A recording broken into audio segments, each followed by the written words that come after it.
ఇవాళ బీఆర్ఎస్ వాళ్ళు ఏడుస్తున్నారు. శ్రీశైలం లెఫ్ట్ బ్యాంక్ టన్నెల్ కూలితే జనాలు చచ్చిపోతే వాళ్ళు సంతోషంతో డ్యాన్స్ చేస్తున్నారు. ఏనైనా రోడ్డు మీద యాక్సిడెంట్ జరిగి ఎవరైనా చచ్చిపోతే వాళ్ళు సంతోషపడుతున్నారు. ఏనైనా పంట ఎండిపోతే వాళ్ళు సంతోషపడి గంతులు వేస్తున్నారు. ఇంత పైశాచిక ఆనందం ఎక్కడన్నా ఉంటుందా? ఏందయ్య వాళ్ళ ఆలోచన? టన్నెల్ కూలితే రేవంత్ రెడ్డిని తిట్టొచ్చు, రోడ్డు మీద ప్రమాదం అయితే రేవంత్ రెడ్డిని తిట్టొచ్చు, కాళేశ్వరం కూలిపోతే రేవంత్ రెడ్డిని తిట్టొచ్చు, ఎండకు పంటలు ఎండిపోతే రేవంత్ రెడ్డిని తిట్టొచ్చు. నన్ను తిట్టడం కోసం మీ పైశాచిక ఆనందం మంచిదా అని బీఆర్ఎస్ వాళ్ళు నేను అడుగుతున్నా. 10 ఏళ్ళు ఏల్తిరి దోసుకుంటురి, 10 నెలలు కూడా కాలేదు, అప్పుడే ఈ ఏడుపులు పెడబొబ్బలేంది?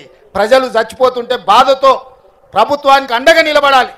ప్రజలకు ఏదైనా కష్టం వచ్చినప్పుడు మనందరం కలిసికట్టుగా ఆదుకోవడానికి ఆలోచన చేయాలి.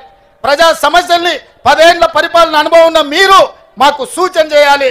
ఈరోజు నీళ్ళ సమస్య వచ్చినా, కరెంటు సమస్య వచ్చినా, ప్రాజెక్టుల ప్రమాదం వచ్చినా మీ అనుభవాన్ని ఉపయోగించి ప్రభుత్వానికి సూచన చేయాలి తప్ప మీ పైశాచిక ఆనందం తెలంగాణ రాష్ట్రానికి మంచిది కాదు. పైశాచిక ఆనందం పొందినోడు ఎవడు బాగుపడ్డోడు ఎప్పుడు చరిత్రలో చూడలే.